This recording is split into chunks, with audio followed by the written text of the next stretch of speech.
Hello दोस्तों, मैं हूं कमर चीमा। और दोस्तों, जिस तरह के आप देख रहे हैं, मेरे साथ मौजूद हैं साजिद तार साहब। तार साहब, सबसे पहले तो आपके वक्त का बहुत शुक्रिया सर।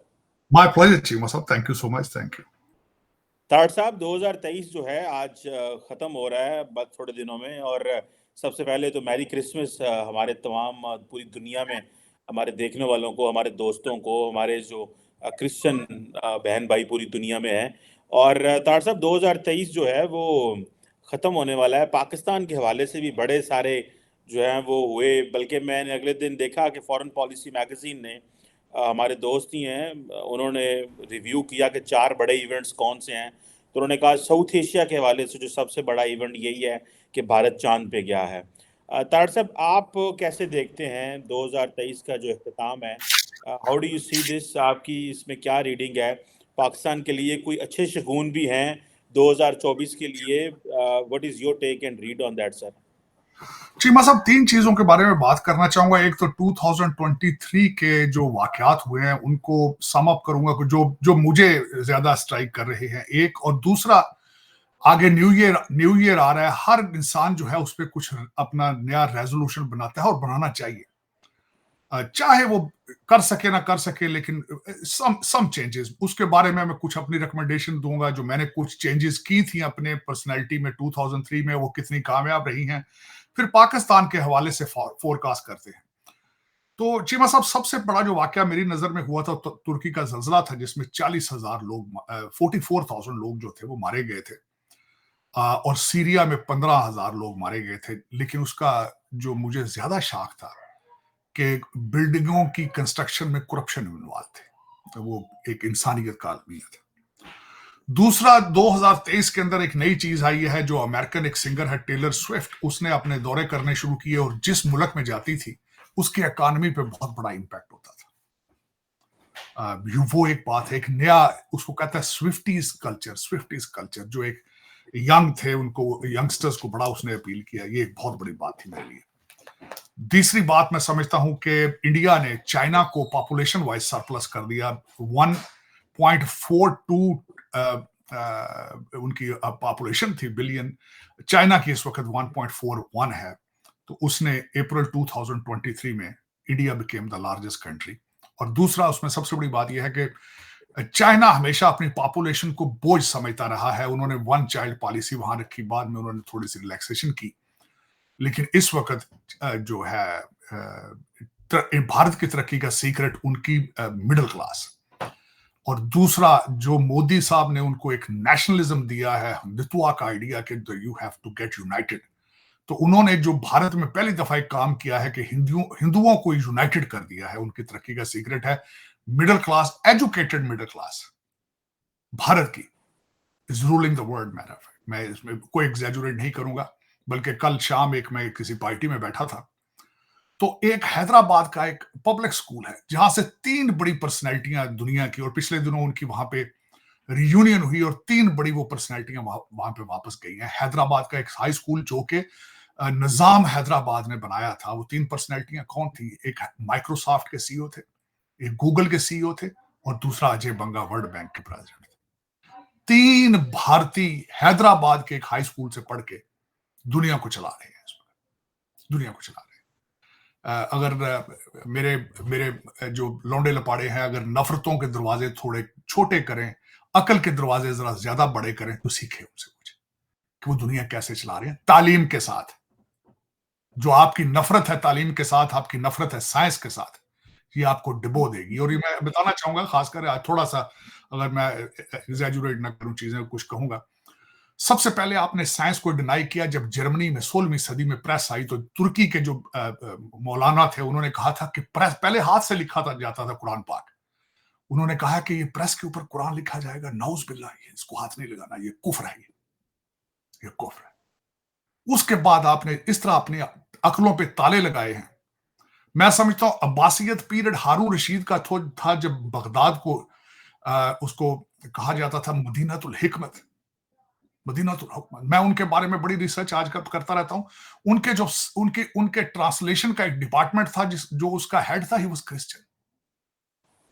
और जिस तरीके से वहां पे किताबें ट्रांसलेट की जाती थी, जिस तरीके से पेपर छापा जाता था, हारून रशीद के पीरियड के बाद से लेकर चीमा साहब आपने अकलों पे ताले लगा दिए।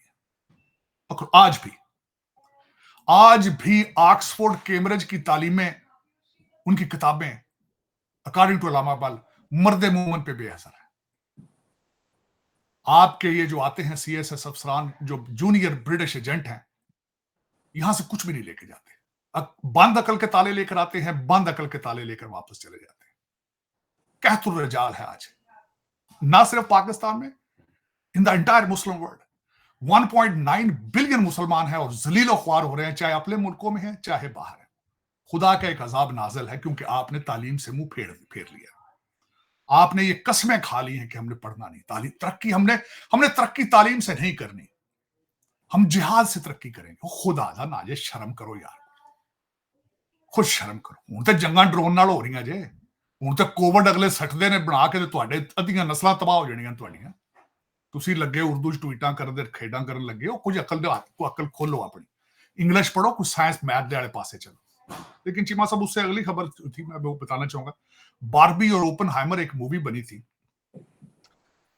बड़ी उसकी दोनों को कंपेयर किया गया। ओपनहाइमर एक बहुत बड़ा नाम है उसके बारे में, और बारबी में, तो ये एक बहुत बड़ी बात थी। जो अगला वाक्य मैं बताना चाहता हूँ मेरे लिए था कि ट्विटर जो है इलॉन मस्क ने खरीद लिया। और इलॉन मस्क है कंजर्वेटिव माइंडसेट, कंजर्वेटिज्म को रिप्रेजेंट करते हैं। तो दुनिया ने शुक्र अदा किया कि वो पिछली एडमिनिस्ट्रेशन जो सोशलिस्ट माइंडसेट की थी, जो अमेरिका के अंदर अमेरिकन प्रेसिडेंट का ट्विटर अकाउंट बंद था, लेकिन तालिबान का जो था और हमास का ट्विटर अकाउंट जो चलता रहा, तो वो एक बहुत बड़ी चेंज आई मेरे ख्याल में। अगला सवाल है, चंद्रयान चांद पर पहुंचा और फिर उन्होंने पीछे मुड़ के नहीं देखा। उसके बाद अभी तक वो वापस मुड़ के नहीं देख रहे, क्योंकि वो नशे में चूर है अपनी तरक्की की। इसमें कोई शायद होना भी चाहिए, प्राइड होनी चाहिए अपने नेशन में। आदित्य 1 उन्होंने सूरज पे डाल दिया, फिर उन्होंने प्रोग्राम बना लिया कि हम अपना एयर स्पेस स्टेशन भी बनाएंगे, स्पेस स्टेशन भी बनाएंगे, और वो फिर अभी तक अपने सफर तैयार करते जा रहे हैं। उससे अगली बड़ी खबर, बहुत बड़ी खबर थी, G20 भारत के अंदर हुई, और उसके बाद उसमें अफ्रीकन यूनियन को उसमें रिप्रेजेंटेशन दी गई। और फिर उसके बाद जो मोदी साहब का स्टैचर है इस वक्त, अगर देखा जाए तो कई इंटरनेशनल लीडरों से बड़ा है। उसके दरमियान जो मलोनी और मोदी साहब की सेल्फी की बड़ी चर्चा रही। उससे अगला वाकया मैं समझता हूँ बहुत बड़ा वाकया है यूक्रेन की जंग के बाद हमास का। और आज दुनिया कहां खड़ी है, मैं ये भी आपको बताना चाहता हूँ। दुनिया की एक सुपर, जिसको कहा जाता है, मैं तो अब खैर उस पर मुझे डाउट है, द सोल सुपर पावर का एक स्टेटस है। अमेरिका ने लूज किया था काबुल में। जिस तरीके से अपने 18-21 साल के फौजियों की लाशें उठा के भागे रात के अंधेरे में, अभी तक भाग रहे हमास का अटैक हुआ गाजा में। अमेरिका की अपनी मर्जी के बगैर जंग हो रही है, उनके दोनों हाथ पीछे बंधे हुए हैं।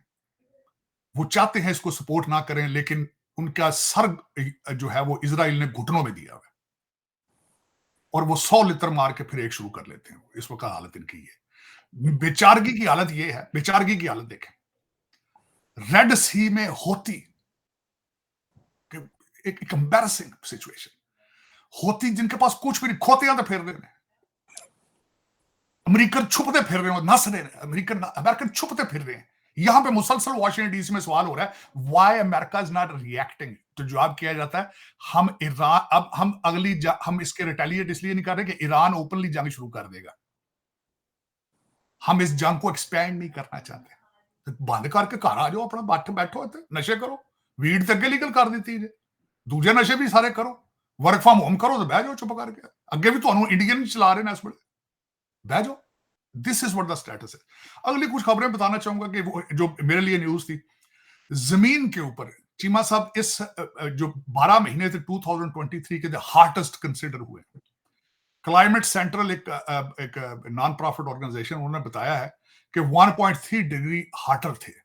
दुनिया का टेम्परेचर 1.3 डिग्री बढ़ चुका है। ये हिस्ट्री ऑफ द, जब दुनिया का इस खत्ते की हिस्ट्री है उसको अगर देखा जाए तो हार्टेस्ट 12 महीने थे। उससे अगली खबर जो मुझे बड़ी एक अच्छी लगी कि लंदन के वेस्ट एंड के ऊपर पहली दफा रमजान में 30,000 लाइटें लगाई गई हैं, थैंक्स टू द वहां के मेयर जो है सादिक खान साहब।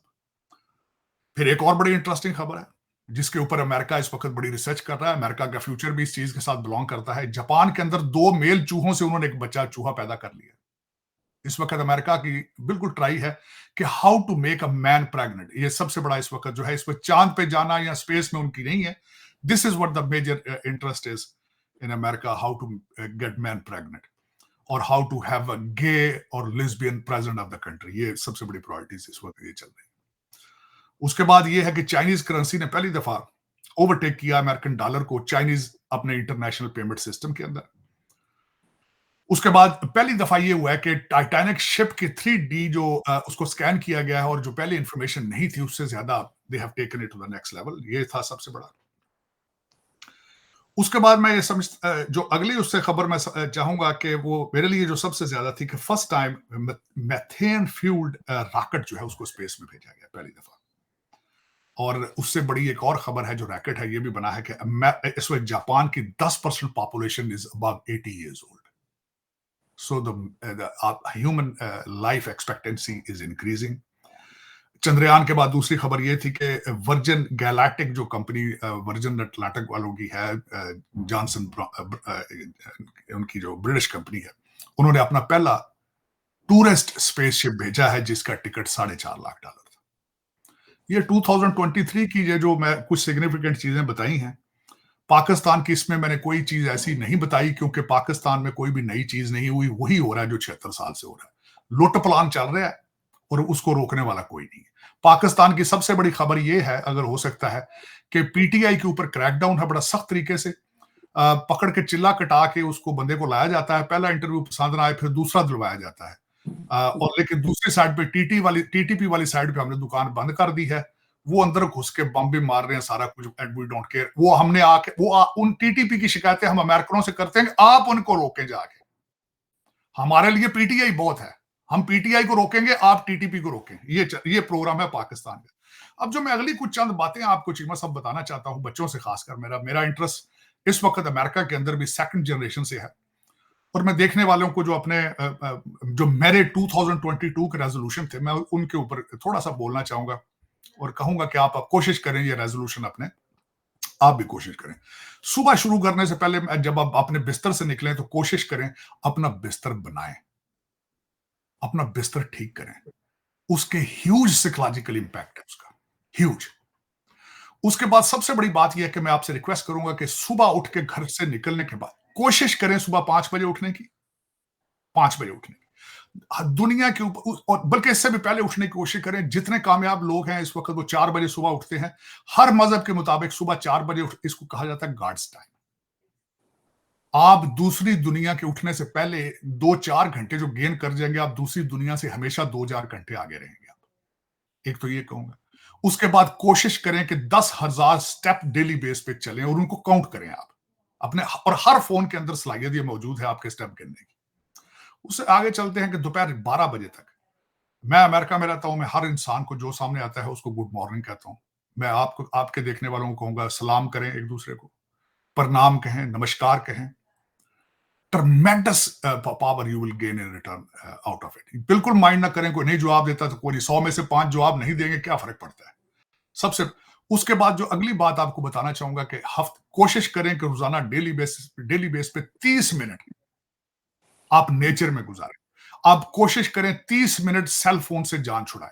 आप कोशिश करें 3 मिनट रोज डेली बेस पे चुप, 30 मिनट खामोशी का मेडिटेशन करें आप। और एक लास्ट चीज बताऊंगा, सोने से पहले अगर एक काम करें कि अपने बिस्तर के पास एक कॉपी रखें, उसमें 3 चीजें नोट करें।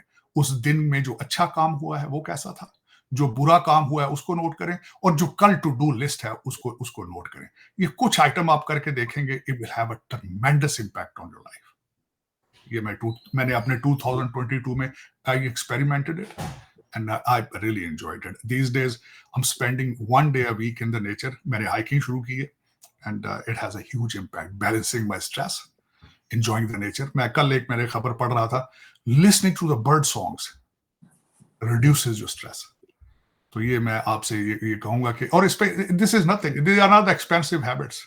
वॉक करना कोई इसको पैसा खर्च नहीं आता, और वॉक करना बहुत बड़ी बात है। आप 10,000 स्टेप की मैं बात कर रहा हूं, 5,000 कर लें, लेकिन जब आप वॉक कर रहे होते हैं, अपने माजी को, प्रेजेंट को आपका दिमाग प्रोसेस कर रहा होता है और रिलीज कर रहा होता है, आपकी स्ट्रेस को रिलीज कर रहा होता है। तो ये मेरी my humble request to you. दूसरा, मैं दुआ करूंगा कि दुनिया पर खुदा की तरफ से, चाहे भगवान है, वाहे गुरु है, उसकी बरकतें हों। दुनिया जो स्ट्रेस में है इस वक्त, जो जंगें यूक्रेन के अंदर हैं, जो गाजा में है, उसमें आसानियां पैदा हों, बीमारियों से जाने छूटें। आपके सुनने वाले जो जितने लोग इस वक्त देख रहे हैं, सुन रहे हैं, I am praying for them and I am praying for the world. Thank you very much तार साहब, बड़ा अच्छा मैसेज है। और बड़ा, जैसे आपने कहा कि आपने 2023 में इस पे इम्प्लीमेंट भी किया और आपको बड़े अच्छे इसके नतायज मिले इस रूटीन के, और जो आप वंस अ वीक नेचर के साथ गुजार रहे हैं, तो दैट ऑब्वियसली इज़ एक तो वो आपका स्ट्रेस भी बेहतर होता है, और आप की ज़ाहिर बात है रूटीन जो है उसमें एक डिफरेंस भी आता है। तार साहब, moving back to the Pakistani politics, कैसे देख रहे हैं? एक तो इंडिया में तार साहब बड़ी बात हुई है, अमेरिकन ने कहा है कि इंडियन जो शिप थी उस पे ईरानियों ने मिसाइल मारा है, वो एक बड़ी खबर है। पाकिस्तान की तरफ हम आते हैं, लेकिन ये इस पे ज़रा ज़रा करें कि दो इंडियन जो थे शिप्स थी, दोनों, एक के ऊपर कहा जाता है मिसाइल मारा गया, और इंडियंस वैसे तो कह रहे हैं कि हम उस रेड सी में हैं, हम अपनी गल्फ ऑफ एडन में कर रहे हैं, अमेरिकन इंटेलिजेंस प्रोवाइड कर रहे हैं। डू यू बिलीव कि अमेरिकन इंडियंस को जो है वो लाना चाहते हैं, इस खित्ते की जंग में लाना चाहते हैं, उस अलायंस में बनाना चाहते हैं? क्योंकि तार साहब कहा जाता है कि इंडिया की 200 अरब डॉलर की ट्रेड जो है वो ये रेड सी स्विस कैनाल से गुजरती है। सो $200 बिलियन इज बिग मनी, मतलब किसी भी मुल्क की इकोनॉमी के लिए, और इतना बड़ा मुल्क जिसको इतनी ज़्यादा एनर्जी चाहिए है, इसको आप कैसे देखेंगे? इंडिया के पास क्या चांसेस हैं कि वो it will get suck in the war, और इंडिया अवॉइड करेगा ईरान के साथ अपने ताल्लुकात जो है उसको करेगा? How do you see this sir? Cheema साहब, मैं सबसे पहले तो बताना चाहूंगा कि India has a wonderful team right now. Those are looking after the Indian interest. मैं उनको देख के अप्रिशिएट करता हूं। सबसे पहले तो उन्होंने वेनेजुएला से तेल लेने की बातें की थी। उन्हें पता था कि इस रीजन के अंदर इश्यूज बनेंगे, एंड फ्यूचर में हमने तेल कहां से लेके अपनी इकोनॉमी को सेव करना है। This is how smart they are. उसके बाद मैं यहां बताना चाहूंगा कि यमन के अंदर 20,000 इंडियन डायस्पोरा वहां पे मौजूद है। फिर इस वक्त भारत ने जो 10 कंट्रीज का अलायंस बनाया है, ये अमेरिकनों ने टूटा फूटा सा, उस अलायंस में शामिल नहीं किया। यही अमेरिका को प्रॉब्लम, ये जो मिसाइल अमेरिका इस वक्त जो भारत के साथ, भारत को, अमेरिका को यही चीजें पसंद नहीं आ रही, क्योंकि India is already behaving like a super power. उन्होंने अपने 2 शिप जो हैं वो अपने ट्रेड शिप्स को की प्रोटेक्शन के लिए वहां भेज दिए हैं, आईएसएस कोची और आईएसएस कलकत्ता। वो उन्होंने रेड सी पे भेज दिया अपने। और तीसरी बात जो आपने खुद भी फरमाई है इस क्वेश्चन के अंदर ही, India enjoys a wonderful relationship with Iran. Chabahar की जो उन्होंने बंदरगाह, जो सी पोर्ट उन्होंने लीज की है, उसके बाद ईरान को हमेशा उन्होंने सपोर्ट किया है। मेरी नजर में अगर देखा जाए, मैं ईरान की स्टेटमेंट मैंने बिल्कुल पढ़ी है कि ईरान अपने उस आसपास पे अपने मसल फ्लेक्स कर रहा है, क्योंकि उन्होंने देख लिया है कि अमेरिका हूतियों से डर गया है। हमारे सामने तो वैसे ही लेट जाएगा, और लेट गया। अमेरिका लेट रहा है बिल्कुल इस वक्त। अमेरिका बिल्कुल लेटा पड़ा है इस वक्त। हिलने जुलने की सकत ही कोई नहीं है इसके वक्त अमेरिका के अंदर। जो कई बल्कि मैं आज सुबह फॉक्स चैनल पर मैंने अपने पिछले सेक्रेटरी ऑफ स्टेट पॉम्पियो की एक स्टेटमेंट सुनी है, और he was very much upset कि why America has drop the towel in front of the Houthis and now dropping the towel in front of the Iranians. अब उस वापस attack क्यों नहीं कर रहा? 10 मिसाइल मेरा ख्याल है आज मारे हैं हूथियों ने अमेरिकन शिप्स के ऊपर। तो दोनों साइडों पे चोक करने का प्लान है उनका। हूथी वहां से रेड सी को चोक करेंगे, और ईरान जो है यहां से अपने मसल फ्लेक्स कर रहा है। लेकिन आपका एक एक एक्शन होता है, वो पूरी दुनिया ऑब्जर्व कर रही होती है।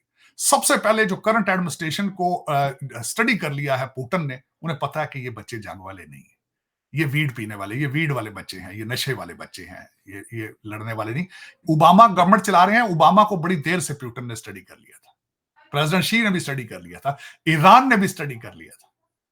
तो तीनों ममालिक ने जब ये सारा इनको स्टडी कर लिया है कि ये कौन है, ये कौन लोग हैं, ये काबल से किस तरह भागे हैं, तो अब वो दुनिया उसका फायदा उठा रही है। ईरान भी फायदा उठा रहा है। और जो मेरी एस्टिमेट है, मेरे ख्याल में वो कहीं उन्हें मिसअंडरस्टैंडिंग हुई है। जो उन्होंने मिसाइल मारे हैं भारतीय शिप्स के ऊपर, क्योंकि मेरा मेरा फहम, ये मेरा ज़हन नहीं मानता, क्योंकि India enjoys a very nice relationship with Iran, very nice. आपको पता होगा कि अफगानिस्तान में जब सामान भेजने के लिए राहदारी आपने रिफ्यूज की थी, that everything went through the Iran to Afghanistan. तो वो क्यों उनके मिसाइल मारेंगे? वो मारेंगे तो अमेरिकनों को मारेंगे या ब्रिटिशों को मारेंगे वो। और इसमें मैं नहीं देख रहा, देखिए दुनिया को बुखार तो चढ़ेगा अगर ये कुछ थोड़ा, ये अगर 15-20 दिन भी आगे, महीना भी चली, तो इन्फ्लेशन रेट जो है वो ऊपर जाएगा, पेट्रोल की प्राइस बढ़ेंगी, क्योंकि इस वक्त भी दुनिया का सबसे सस्ता जो फ्रेट है वो शिपिंग है। और अगर शिपिंग जाती है, और जिस तरीके से उनका इंश्योरेंस महंगी हो रही है शिप्स की, जिस तरीके से बीपी ने ऐलान कर दिया कि वो रेड सी में बिल्कुल ऑपरेशन को शट डाउन कर दिया ब्रिटिश पेट्रोलियम ने, तो दुनिया को बुखार तो ये चढ़ेगा सारी चीजों का। लेकिन अब देखें, क्योंकि दुनिया इस वक्त लीडरलेस है। पहले जो दूसरे सदूर थे, जिस तरह डोनाल्ड ट्रंप थे, कुछ और लोग थे, वो फिर भी लीडरशिप प्रोवाइड करते थे दुनिया को, अग्रेसिवली आगे जाते थे। मैंने लॉयड ऑस्टिन की स्पीच सुनी है, स्पीच नहीं, उनकी प्रेस कॉन्फ्रेंस में किसी ने सवाल किया था कि आप, why America is not retaliating towards the Houthis, तो उन्होंने कहा था कि उनका जवाब मैं बताना चाहूंगा, वर्ड बाय वर्ड बताना चाहूंगा। उन्होंने फरमाया था, उन्होंने कहा कि सिर्फ ये अमेरिका का प्रॉब्लम ही नहीं है, ये प्रॉब्लम तो यूनिवर्सल प्रॉब्लम है, ये प्रॉब्लम तो इंटरनेशनल प्रॉब्लम है। जब तक सारी दुनिया साथ नहीं आएगी, हम आगे जाके तो नहीं करेंगे। This is not called leadership. वो सारी दुनिया के शील्ड में पीछे छुप के रहना चाहते हैं, कितने कि सानू ईरान थल्ले सट के जुतियां ना मारना शुरू कर दो। मार रहे हैं, वैसे ही मार रहे हो तो इन्होंने सिर थल्ले कीते आ, वो जुतियां मार रहे हैं।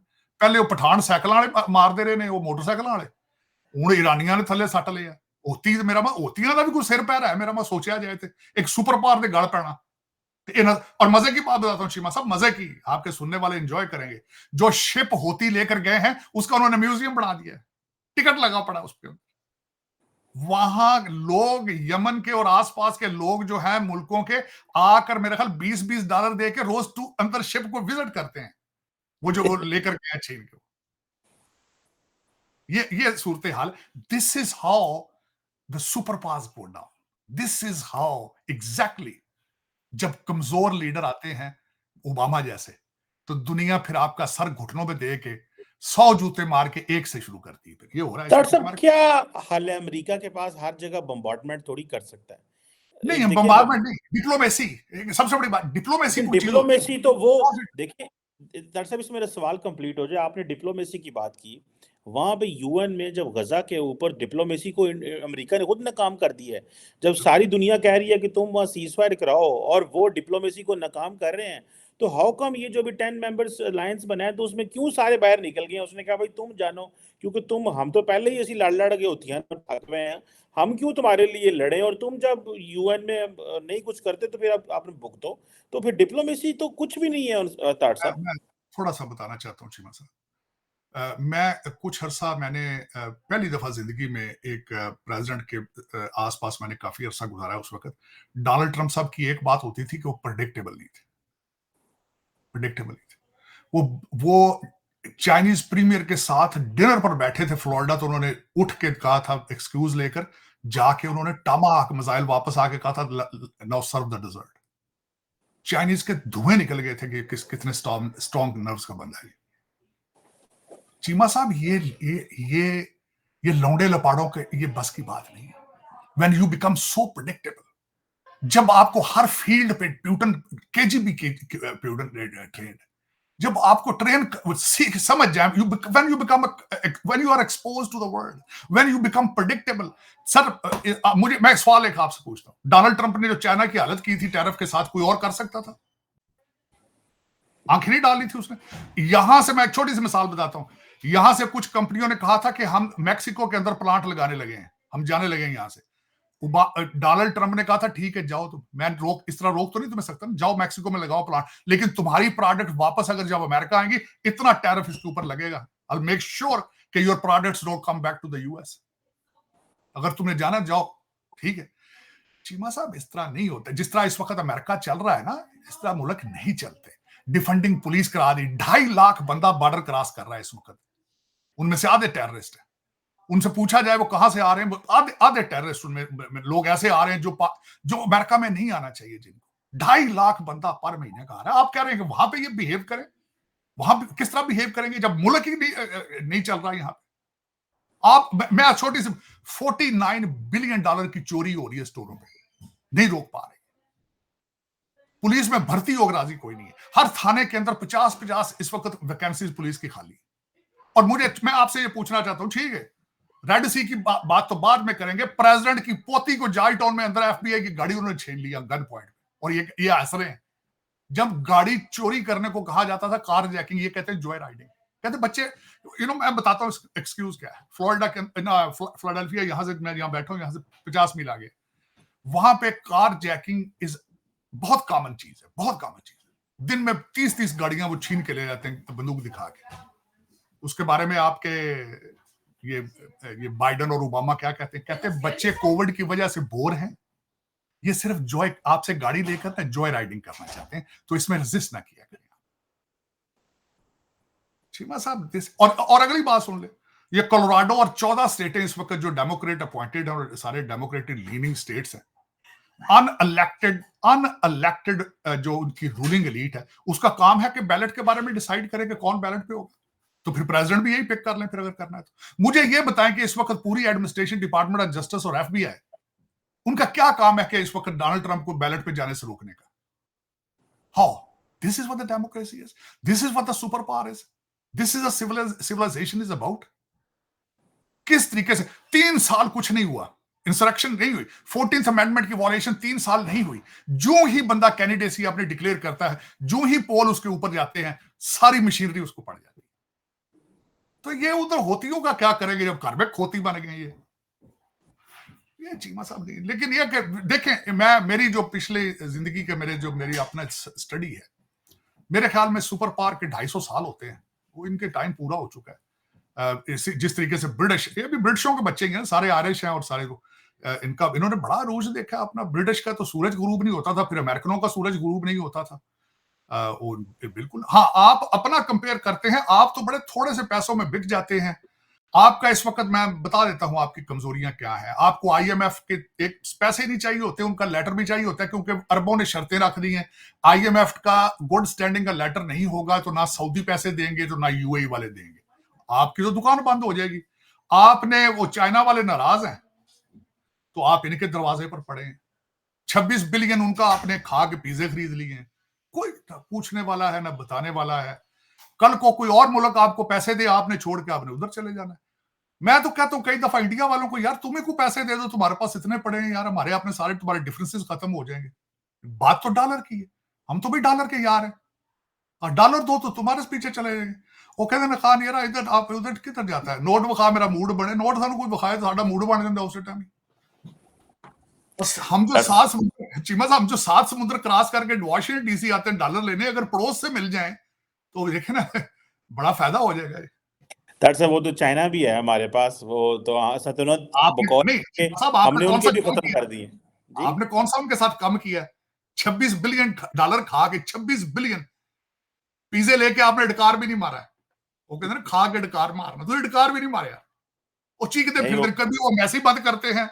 कई दफा उन्होंने अपनी एम्बेसी वो बंद किया, वीजा सेक्शन। कई दफा उन्होंने कहा हुआ हमारे, अच्छा आप देखो कितने तेज लोग हैं। 26 बिलियन डॉलर उनके प्रोजेक्ट्स में खा के उनके इंजीनियर्स को किडनैप कर लेते हैं रैंसम के लिए, उनसे पैसे फिर बनाते हैं। उनको बचाने के लिए तो पाकिस्तान की लॉ इमाम एनफोर्समेंट साहब, वो नहीं, उस बंदे ने, एक ने कहा यार नमाज जो है पूरे टाइम पर पढ़ लिया करो, आपने उसके ऊपर ब्लास्फेमी भी लगा दी।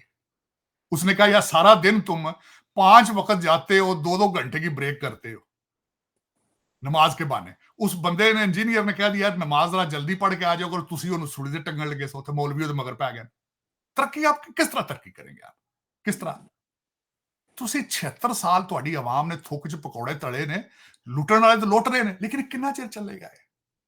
कितना अरसा करेंगे आप? अब दुनिया को आप एक्सपोज हो चुके हैं, प्रैक्टिकली एक्सपोज हो चुके हैं, और आप अभी तक आपने अभी तक कुछ सीखने, मैंने आपको बताया कि आप नाराज हैं दुनिया से। आप चाहते हैं कि लोग आपके ऊपर डॉलरों की बारिश करते रहें, और चंद लोग जो हैं वो दुबई और टोरंटो वगैरह अपना आगे पीछे जाते रहें। और आपकी नहीं हालत ये, हर मुस्लिम कंट्री की हालत यही, हर मुस्लिम कंट्री की यही हालत। you are losing the respect all over the world, man, all over the world। और एक मेरा जो सबसे बड़ा इशू है चीमा साहब, कि आपको क्रिश्चियन मुल्कों से इतनी नफरत है, अमेरिका से इतनी नफरत है, रोजाना अमेरिका, मुर्दाबाद, इजराइल, फिर इधर आते क्यों है भाग भाग के? मैंने आपको कहा नहीं है कि आज अमेरिका वीजा खोले तो आपके मौलवी जो मस्जिदों में खुतबे देते हैं वो भी सारे इधर आ जाएंगे, तो अंत नमाज पढ़ाने वास्ते बंदा नहीं लभेगा उसे पाकिस्तान से। लेकिन चीमा साहब ये डबल स्टैंडर्ड, ट्रिपल स्टैंडर्ड, पता नहीं क्या क्या। आज की खबर देख लें जरा। मैं हैरान हूं, आपकी सियासी पार्टियों के अंदर कोई जमहूरी इख्तियार नहीं है, वो अपने इंट्रा पार्टी इलेक्शन फेयर नहीं करा सकते।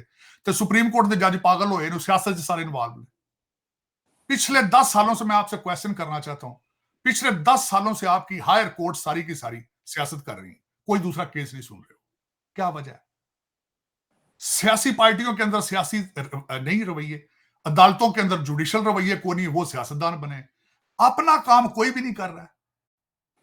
फौज सिर्फ काला रिकॉर्ड कर दी, वो हिफाजत नहीं कर दी, जज नहीं ने, सियासतदान ने, वो सियासतदान नहीं ने, पता नहीं तुसी की करना चाहते हो। इस वक्त हम चले हुए ने, वो अगे सी एक, वो कहना सी आओ बिस्मिल्लाह आ गए हो, मर्सिडीज ले आओ, रेस्ट हाउस ले जाओ। हूँ एक कहता तुसी रस्सी छड़ दी है, रस्सी नहीं अभी तक लेकर आए। वो कहता है ये मासूम है कि पता नहीं की लगे यार, ये जज अदालतें इनको कहते हैं।